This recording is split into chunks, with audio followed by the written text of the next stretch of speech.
Connect to the world with special Turkish Airlines fares.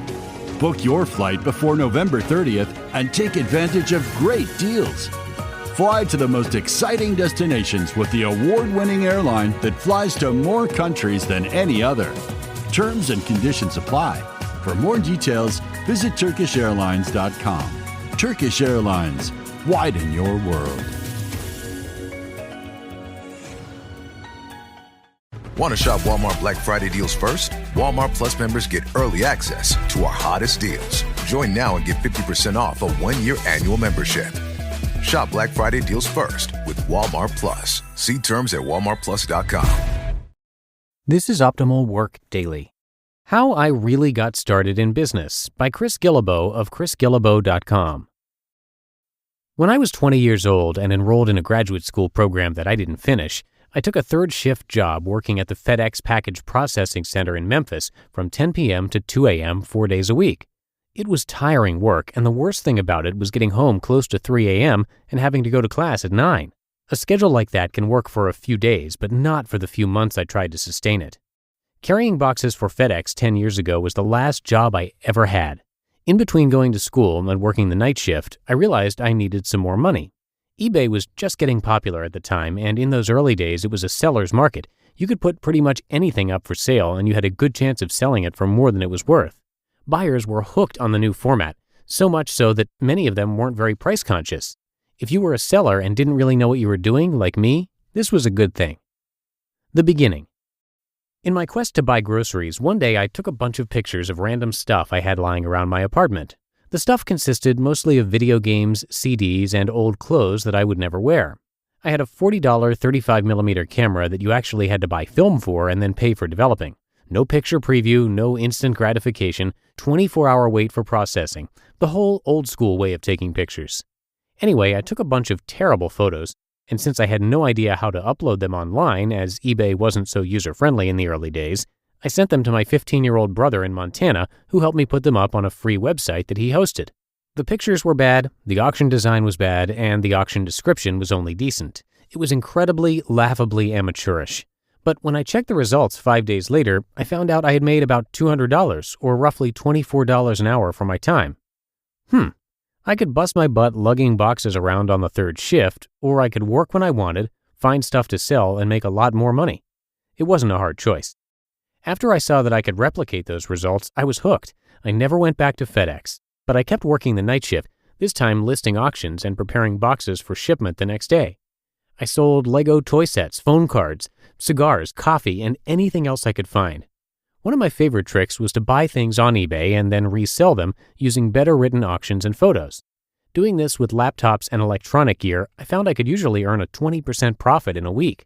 Pretty soon, I was making $2,000 a month for part-time work, which at 20 years old was more money than I had ever made.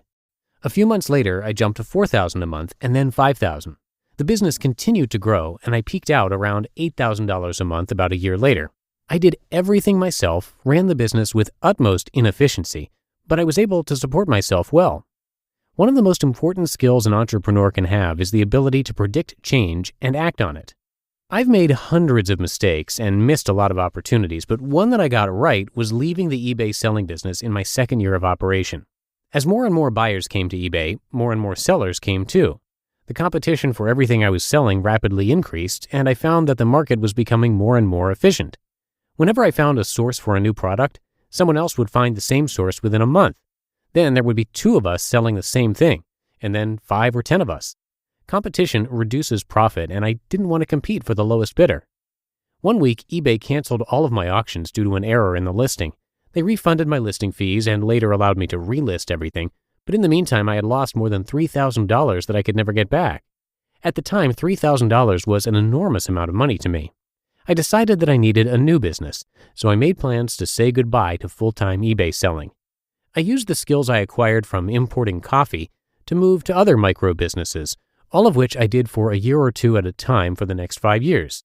Search engine optimization or SEO, website design, affiliate marketing, joint venture brokering, etc. For 1 year, I focused on playing jazz music, using the afternoons to practice and the evenings to play gigs wherever I could. I did business work for 2 to 3 hours every morning to pay the bills, since life as a musician doesn't usually pay very well. And now, looking back, those early days of importing coffee and selling Legos served as the foundation for my belief in self-employment as a critical part of living the life I wanted. It essentially allowed me to skip out on a whole series of junior work positions that most normal people go through. I never had a 9-to-5, 40-hour-a-week job. I never had a cubicle. And after the short-lived midnight FedEx experience, I never really had a job either. In 2002, Jolie and I moved to West Africa. My entire life focus changed to serving on the leadership team for a charity that worked in post-war countries. I never took a salary for any of that work and used my business income, along with donations from supporters, to provide for our 4 years in Africa. Now that I'm living back in the US for a while, I still shop on eBay and even sell things there once in a while. But I only sell things I no longer need and don't sell to earn a profit. I do remain grateful to eBay for helping me learn how to run a small business, though. Without them, I would have been stuck moving boxes at FedEx for the rest of the year, and who knows how the lack of a real income would have affected my future ability to work for myself. 10 years later, I still think about those early days of learning to work on my own. Whenever I have to carry heavy boxes around, which isn't very often these days, I remember the old warehouse days with nostalgia and gratefulness that I don't have to do that anymore. You just listened to the post titled, How I Really Got Started in Business by Chris Guillebeau of chrisguillebeau.com. When it comes to hiring, don't go searching for the one. Just meet your match with Indeed. Indeed is your matching and hiring platform with over 350 million global monthly visitors and a matching engine that helps you find quality candidates fast. Ditch the busy work. Use Indeed for scheduling, screening, and messaging. 93% of employers agree. Indeed delivers the highest quality matches compared to other job sites. One of the things I love about Indeed is that it filters out incompatible applicants. So when you're hiring, the process is much faster and you only have to consider applicants that are already likely to be a great fit. And listeners of this show will get a $75 sponsored job credit to get your jobs more visibility at Indeed.com/startup. So just go to Indeed.com/startup right now and support our show by saying you heard about Indeed on this podcast. Indeed.com/startup. Terms and conditions apply. Need to hire? You need Indeed. Ryan Reynolds here for, I guess, my 100th Mint commercial. No, don't. I mean, honestly, when I started this, I thought I only have to do like 4 of these. I mean, it's unlimited premium wireless for $15 a month. How are there still people paying 2 or 3 times that much? I'm sorry, I shouldn't be victim blaming here. Give it a try at mintmobile.com/save. Whenever you're ready. $45 upfront payment equivalent to $15 per month. New customers on first 3-month plan only. Taxes and fees extra. Speed slower above 40 gigabytes. See details. All right, let's talk about Chris Guillebeau, who we first want to thank first and foremost for letting us read his content.